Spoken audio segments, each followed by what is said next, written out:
Chromosomal abnormalities can roughly be divided in two types: numerical and structural abnormalities. When a numerical chromosomal abnormality occurs, the number of chromosomes in somatic cells is not 46. Cells that contain missing or additional individual chromosomes are termed aneuploid. When one chromosome is missing, we talk about a monosomy, and when one extra chromosome is present, it is called a trisomy.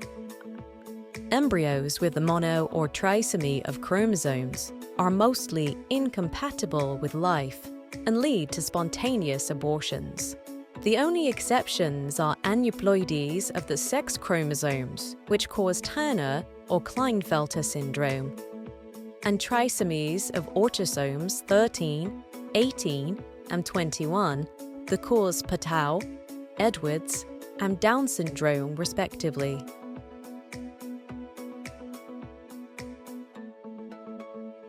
Numerical chromosomal abnormalities are caused by non-disjunction during meiosis.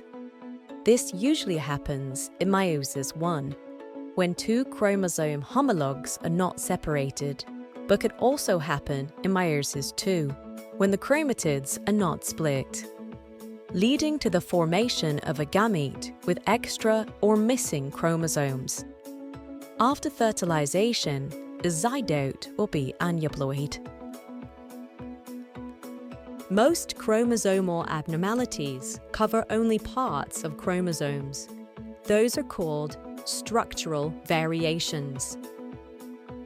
There are 4 types of structural variants: dilutions, duplications, inversions, or translocations. They range anywhere from 1,000 to millions of nucleotides, sometimes covering multiple genes. Structural variants can occur when homologous chromosomes line up improperly during meiosis, for example, leading to unequal crossover and loss or gain of parts of a chromosome of the gamete. Chromosomes can also break during meiosis or due to certain harmful agents. Although the break is usually repaired perfectly, repair errors may cause the removal or rearrangement of parts of the chromosome. In this way, structural variants can arise in somatic cells as well. Structural variants can be categorized as unbalanced or balanced. Dilutions and duplications are always unbalanced, as there is a net loss or gain in genetic material. They are also referred to as copy number variations, or CNVs, and may be present anywhere from 0 to more than a dozen copies in a genome. Inversions are always balanced, as there is no change in the amount of DNA. Translocations can be both. When they are balanced, they are called reciprocal translocation, as parts of 2 different chromosomes exchange material. However, the courier of a balanced reciprocal translocation can pass on the genetic material in an unbalanced manner.